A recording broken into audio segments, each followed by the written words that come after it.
베드로전서 3장 8절에서 12절 말씀입니다.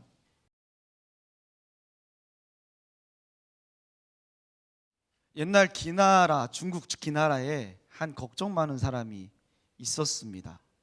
그 사람이 하는 걱정이 뭐였냐면, 하늘이 무너져 내리면 어떡하지? 하늘의 별과 달들이 나한테 쏟아지면 어떡하지? 내가 걸어가고 있는 이 땅이 갑자기 무너져 버리면 어떡하지?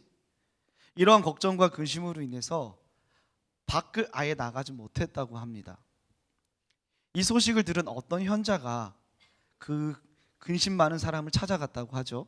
그리고 그 근심에 대해서 해답을 줬다고 합니다. 하늘은 기운이 가득 차서 절대 무너지지 않습니다. 해와 달과 별은 빛으로 이루어졌기 때문에 당신에게 쏟아져도 아무런 해가 없을 겁니다. 이 땅은 기운들이 뭉쳐있기 때문에 절대로 무너지지 않습니다. 이 말을 듣고 나서 그 걱정이 많았던 사람은 갑자기 걱정이 사라지고 그때부터 밖을 나가고 즐겁게 살았다라는 고사가 있습니다.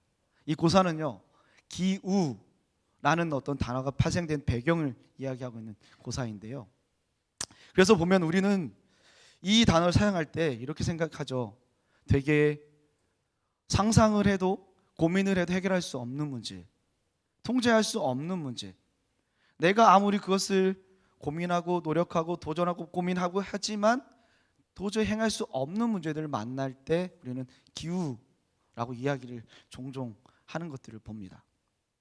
저 자신을 돌아보니까 저는 이런 고민들을 했던 것 같아요. 믿음의 길을 가면서, 하나님 날 정말 사랑하시나? 나 구원받는 거 맞나? 나중에 하나님 나 모른다고 하면 어떡하지? 하나님을 날 떠나버리시면 어떡하지? 되게 거룩한 고민 같잖아요. 그런데 잘 생각해 보면요, 이 문제들은 제가 통제할 수 있는 문제가 아니에요. 제가 방금 고민했던 부분들은 하나님의 자유이시고 하나님의 고유 권한이라는 거예요. 내가 어떻게 바꾸고 내가 얻고 획득할 수 있는 문제가 아니다라는 것이죠. 우리 믿음의 길에서도 이렇게 쓸데없는 고민거리들을 해가면서 살아갑니다. 그러한 우리를 보고 오늘 사도 베드로가 이야기하는 거예요.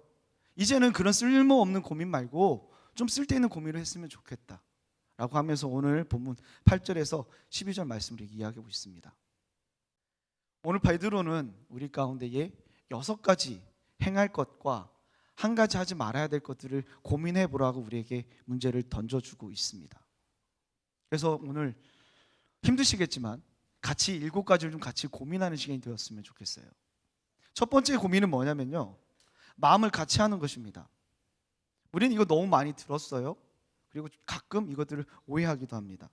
근데 이 마음을 같이 한다는 의미는요, 함께라는 단어와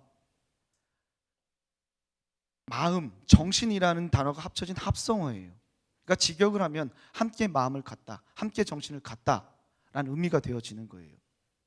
근데 여기서 말하고 있는 이 함께라는 의미는 그냥 이렇게 모여있는 이 사람들, 보이는 사람들 뿐만이 아니라 그들이 가진 아픔과 상처와 고통과 그 모든 것들까지도, 그들의 가치관과 생각까지도 전부 다 아우르고 있는 단어예요. 우리가 각자 가진 종교성, 가치관, 생각, 이 모든 것들을 존중하되 우리의 그 모든 방향성을 하나님에게로 향해야 한다라고 우리에게 이야기하고 있다는 겁니다. 두 번째 고민해야 될 건 뭐냐면요, 동정하는 삶입니다.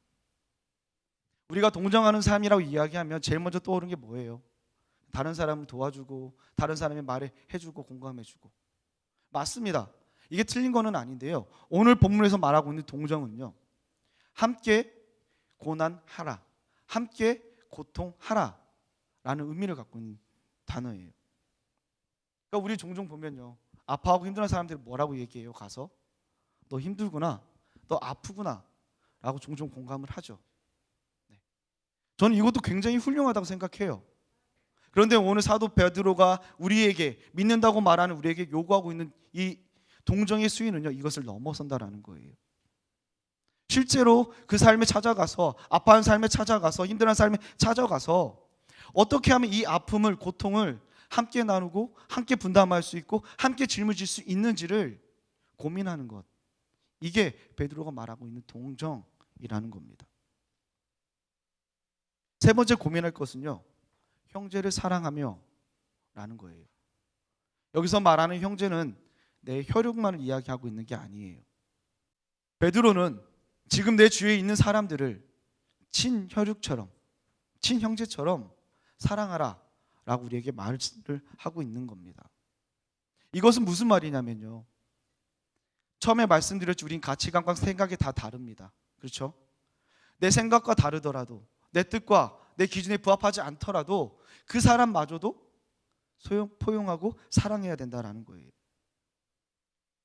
지금 함께 예배하고 있는 우리를 나이가 다르고 내 기준과 다르고 혹 내가 미워하는 사람이 없겠지만 있다 할지라도 그를 미움의 감정이 아니라 하나님이 나를 창조하셨다, 하나님이 우리를 창조하셨다는 그 마음을 가지고 바라보고 사랑하라는 이야기죠. 우리가 누군가를 미워하고 누군가를 정죄하고 누군가를 판단하는 것들을 보면요, 상대방이 아니라 그 모든 것 시작은 나인 것을 발견을 해요.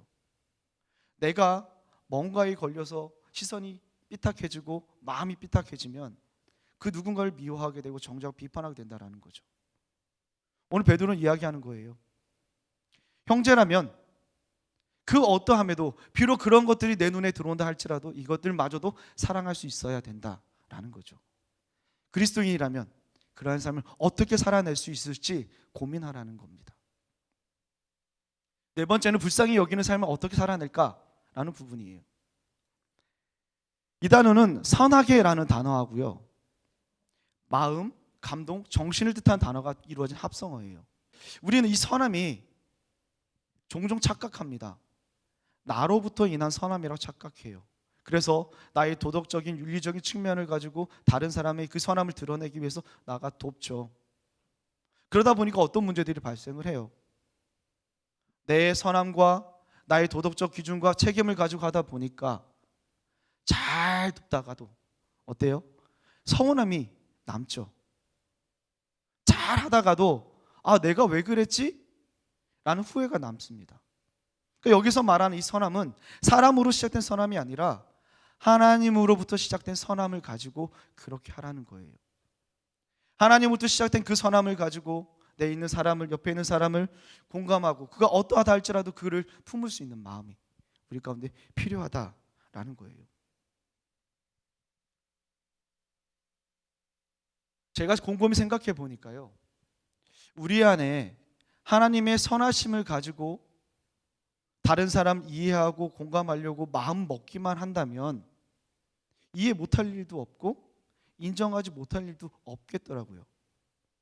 왜냐하면요, 이미 하나님께서 인정받을 수 없고 이해할 수 없는 삶을 살아가는 나 같은 죄인을, 그 나 같은 죄인을 위해서 그 아들 예수 그리스도를 보내주셨고 나를 삼아 주셨기 때문이에요. 이 하나님의 선하심이 내 마음속에 있다면, 내 안에 있다면, 내가 가지고 있다면 나는 그 어떤 누구도 인정하고 이해할 수밖에 없다라는 거죠. 다섯 번째 고민은 뭐냐면요, 겸손한 삶이에요. 이 단어도 보면 낮은이라는 단어하고 마음이라는 단어가 합쳐진 단어입니다. 그러니까 이것은 낮은 마음, 낮은 정신이란 뜻을 가지고 있는 단어예요. 근데 우리는 종종 낮아져야 한다, 겸손해져야 한다라고 생각하면 한 가지 착각하는 게 있습니다. 겸손한 사람은 굽실굽실해야 되고 아첨도 잘해야 되고 내 자존심까지 다 내려놓는 어떤 비굴함이라고 생각하는 경우가 종종 있어요. 그런데 여기서 말하는 이 낮아짐, 겸손함은요, 그런 모습이 아니에요. 베드로가 말하고 있는 이 겸손함은 내 생각과 내 마음을 내 옆에 있는 사람보다, 다른 사람보다 더 뒤로 밀리는 거예요. 다른 사람 생각과 다른 사람의 마음을 나보다 더 우선순위 두는 삶의 모습이라는 거죠.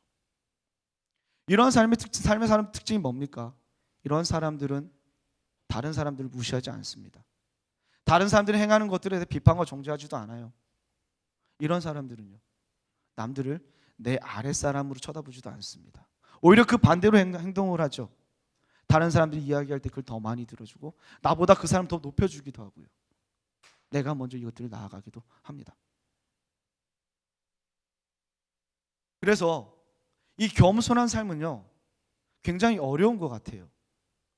특히 우리 안에, 내 안에 내 욕심과 욕망이 있는 사람이라면, 그것들을 가지고 있다면 겸손하게 살아가는 삶은 더 많이 힘들다라는 거예요. 내가 더 많이 높아져야 되고, 내가 더 많이 인정받아야 되고, 내가 남들보다 더 많이 가져야 되고, 내가 더 많이 누려야 되는 이런 욕망과 갖고 있다면요, 우리는 절대로 겸손하게 살아갈 수 없다라는 거예요. 보여주는 모습은 얼마든지 겸손한 척 할 수 있을 것 같습니다. 그런데 성경에서 말하고 있는, 오늘 베드로가 말하고 있는 겸손의 삶은 아니겠죠.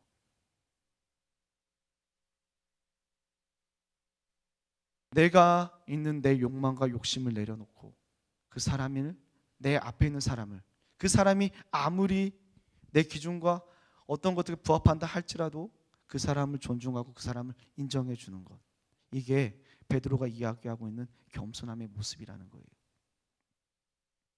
여섯 번째는요, 악을 악으로, 욕을 욕으로 갚지 말고 도리어 복을 빌라라는 거예요. 전 메시지를 준비하면서 이게 제일 힘들겠다 생각을 하게 돼요. 왜냐하면 우리는 누군가로부터 욕을 먹게 되면요, 감사합니다, 그렇지만 그럼에도 불구하고 당신을 축복합니다 라고 그렇게 반응하실 분 몇 분이나 계십니까? 대부분 욕을 먹으면, 어떤 잘못된 이야기를 들으면 제 속에서 똑같은 게 올라오죠. 막 올라와요. 근데 그 순간에 내가 성령의 이끌림 받고 있다면 이것들을 다시 누를 수 있습니다.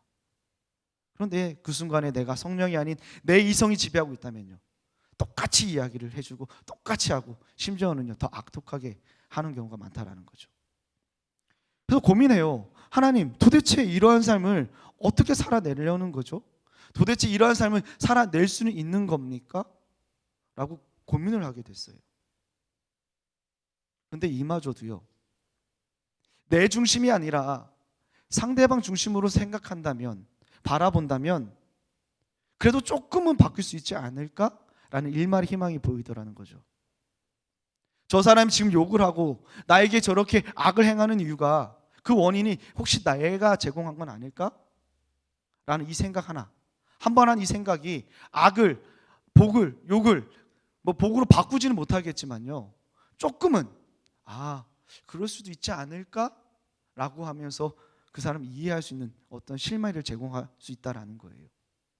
그렇게 삶을 살아가다 보면 언젠가는요, 오늘 사도 베드로가 이야기하는 것처럼 남들이 나한테 욕을 해도, 남들이 나에게 악을 행해도 하나님의 은혜입니다, 하나님 당신 축복하기 원합니다 라고 이렇게 고백할 수 있는 삶이 될 수 있지 않을까요? 마지막 고민인데요, 악한 말, 거짓말을 하지 말라는 거예요. 여기 본문에서 말하고 있는 악한 말은요, 그냥 어떤 욕을 하거나 비방하는 차원의 말이 아니에요. 오늘 본문에 쓰여진 이 악한 말이라는 의미는 뭐냐면 상대의 약점을 들춰내는 거예요. 되게 비겁하고 비열한 거죠. 상대의 연약함을 들춰내고 상대의 어떤 그런 것들을 막 하나하나 꼬집어내서 드러내는 거예요. 오늘 베드로는 그런 말을 하지 말라는 겁니다. 그 사람의 무능력함이나 그 사람의 결핍이나 손실이나 그 어떤 것들도 들춰내지 말라는 거예요. 우리가 생각하는 악한 말이라는 것은요, 우리는 그냥 욕 정도로만 생각을 하지만 사실은 이 악한 말은 우리의 감정과 패부와 우리의 이 것들에 있는 내 약점을 들춰내고 그것을 비아냥거림이라는 거죠. 그리고 거짓말은 교활하게 속이고 남을 관계를 펴서 그것을 나의 이익으로 가져오는 것을 이야기합니다. 남을 속여요. 남의 패부를, 남의 약점을 가지고 속여요. 그리고 그것을 나의 이익으로 취하란다는 겁니다. 세상은 말하죠. 다른 사람의 약점을, 패부를, 연약함을, 손실을 내가 짓밟고 일어서야 된다라고 이야기를 합니다. 그러면 믿는다고 말하는 우리 그리스도인들은요, 과연 그래야만 하는가? 라는 고민을 한번 해봐야 되지 않을까요? 베드로는 그런 고민을 하라고 우리에게 지금 이 7가지의 과제를 던져주고 있는 거예요. 너희가 그리스도인이라면, 믿는 자들이라면 적어도 이 정도 있는 쓸모 있는 고민을 해야 되지 않겠느냐. 그리고 최소한 그것을 살아보려고 애써 보여야 되지 않겠느냐라는 거죠. 그러면서 이 사도 베드로는요, 굉장히 우리에게 한 가지 더 좀 치명적인 질문을 합니다. 8절에 보면 이렇게 시작을 해요. 마지막으로 말하노니 너희가 다. 제가 앞에서 말한 7가지를 이야기를 하면 많은 사람들이 이런 생각들을 할 겁니다. 내가 아니고 누군가 하면 되겠지. 나는 아직 어리니까. 나는 내 마음에 상처가 많아서. 나는 아직 예수님을 만나지 못해서. 이런 여러 가지 이유들을 생각을 하실 거예요. 베드로도 그걸 알았나 보죠. 그래서 우리에게 이야기하는 겁니다. 너희가 다. 이 다라는 것은 세 번역에서 모두라고 번역을 하고 있던데요, 이 다라는 의미에는요, 모든 걸 다 포함하고 있는 거예요. 지금 눈에 보이는 사람뿐 아니라 우리가 하고 있는 아픔들, 상처들, 이 것들을 다 포함해서 행하라는 거죠. 내가 아프지만, 고통을 갖고 있지만 하나님의 이 7가지 거룩함을 위해서 시도해 보라는 겁니다. 내 가치관이 다르지만 이 가치관을 하나님 앞에 맞추기 위해서 시도해 보라는 거죠. 내 안에 선함이 없고 악함이 가득하지만 이 악함을 내려놓고 하나님의 선함을 드러내 보려고 시도해 보라는 거예요. 내가 가진 것들을 나누기가 어렵고 힘들겠지만 한번 나누어 보라는 거죠. 그럴 때 공동체가 거룩해질 수 있고 공동체 모두가 하나님의 뜻 가운데에 합한 공동체가 될 수 있다라고 우리에게 이야기를 하고 있는 거예요. 우리의 삶을 돌아보면요, 우리는 내 안에 아픔이 가득하죠. 내 안에 슬픔도 가득합니다. 고통도 가득하고 미움도 가득하고 시기, 질투, 온갖 부정적인 것들 내 안에 다 가득해요. 근데 베드로는 이야기해요. 그러한 부정적인 것이 가득한 자라 할지라도 지금 교회 공동체 안에 있다면 거룩하게 살아갈 이 고민을 한 번쯤 해봐야 되지 않겠느냐라는 것이죠. 내가 아파도 아픈 사람은 돌아보고, 내가 힘들어도 더 힘든 사람이 없나 돌아보고, 내 가치관을 하나님으로 바꿔보고 해보라는 거예요. 이러한 삶이 오늘 본문에서 이야기하고 있는 하나님의 화평을 따라가는 삶, 그리스도인 나는 삶을 살아가는 삶이다라고 이야기를 하고 있다라는 것이죠. 근데 문제는 어떻게 해요? 이걸 어떻게 살아갈 수 있느냐? 어떻게 그렇게 바꿔갈 수 있느냐? 이게 가장 큰 문제인 것 같습니다. 유퀴즈 다들 보시죠?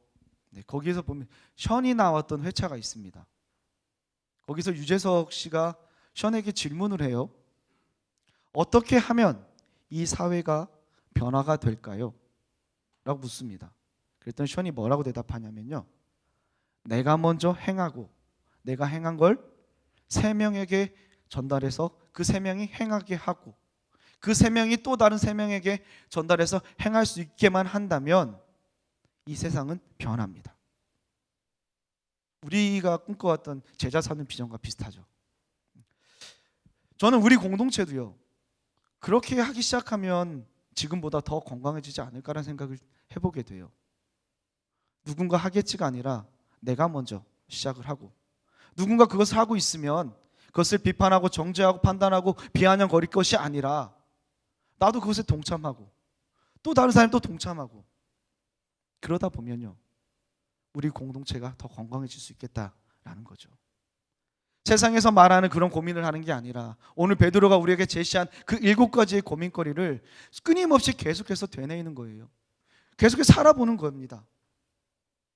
이러한 삶이 오늘 11절 이야기하는 것이죠. 악에서 떠나 선을 행하고 하나님의 화평을 구하는 삶이다. 저는 우리 공동체의 모두의 삶이 이러한 삶이 되었으면 참 좋겠습니다. 그래서 어딜 가든지 우리 때문에 하나님의 선이 드러나고 우리 때문에 하나님의 화평이 임하고 우리 때문에 하나님의 나라가 임하는 그런 공동체로, 그런 그리스도인으로 살아내셨으면 참 좋겠어요. 근데 이런 그리스도인 살아내면요, 힘들겠죠. 손해도 많이 볼 거예요. 그런데 하나님께서 우리에게 한 가지 약속을 하고 계십니다. 그냥 두지 않겠다라는 거죠. 하나님께서 굉장히 놀라운 은혜를 우리 가운데 약속하고 있는 거죠. 너네가 그렇게 그리스도인다운 고민을 하고 살아가면 하나님의 눈을 우리 가운데 향하시겠다라는 거예요. 그러한 삶을 살아가면서 우리가 하나님 앞에 구하면 그 간구의 귀를 기울이시겠다라고 약속을 해주고 계신다는 겁니다. 이것은요, 성공과 실패의 여부가 아니에요. 그냥 우리가 나의 처한 환경과 상황과 내 어떤 어려움과 아픔과 이 모든 것을 다 안고 하나님, 베드로가 이야기하고 있는 이 거룩하게 살아갈 7가지의 고민을 하기로 결단하고 시도하고 도전한다면 하나님께서 그것 가운데 함께 하시겠다는 것이고 하나님께서 동행해 주시겠다라는 약속인 거죠. 성공과 실패는 그 다음 문제예요. 하나님은 우리에게 성경 어디에서도 너는 성공했으니까, 너는 실패했으니까 이거에 대해서 이야기하지 않습니다. 예수님께서 우리에게 구하시는 것은 말씀대로 행했느냐 안 했느냐를 우리에게 찾고 있다는 거예요. 우리가요, 이 거룩한 삶을 살아가려고 고민조차 하지 않는다면 하나님이 약속하시죠. 여기서는 우리 복음 성경에서는 악행하는 자들을 대하시니라고 번역을 하고 있는데요, 새 번역본에 보면 하나님의 얼굴을 돌리신다라고 말씀하십니다. 이러한 어떻게 하면 내가 거룩하게 살아갈 수 있을까? 어떻게 하면 이 공동체에서 방향성에 맞춰서 같이 갈 수 있을까? 어떻게 하면 내가 겸손하게 다른 사람 섬기며 살아갈 수 있을까? 어떻게 하면 내 안에 있는 아픔과 같은 사람들을 공유하고 그들과 함께 나눌 수 있을까? 이런 고민을 하지 않는다면 하나님께서 말씀하시는 거예요. 내 얼굴을 그 삶에서 돌리시겠다. 하나님 떠나버리시겠다는 것이죠. 어떠십니까? 오늘 하루, 아니죠, 앞으로 오늘 이번 한 주간 동안 어떠한 고민들을 하시면서 살아가시기를 결단하십니까? 여전히 고민하고 내가 통제할 수 없는 것들을 고민하시겠습니까? 아니면 하나님의 시선과 하나님의 귀 기울이심이 있는 이러한 영적인 고민을 하시겠습니까? 바로 축복하는 것은요, 지금 함께 예배한 우리 모두가 한 사람도 빠짐없이 이렇게 거룩하게 살아갈 수 있는 삶을 고민해 보셨으면 좋겠습니다. 우리가 그렇게 고민을 시작하는 그 순간 하나님의 시선은 우리를 향할 것이고 하나님의 귀는 우리의 음성에 민감하게 반응해 주실 거예요. 그러면 우리의 삶이 11절에 있는 말씀처럼요, 화평을 이루고 선을 따라가는 삶이 되지 않을까요? 저는 그 삶이 리더가 아니라, 앞서 있는 자들이 아니라 여기에 있는 그 누군가라도 먼저 시작이 되셨으면 좋겠습니다. 그렇게 반응하시기를 주님의 이름으로 축복합니다.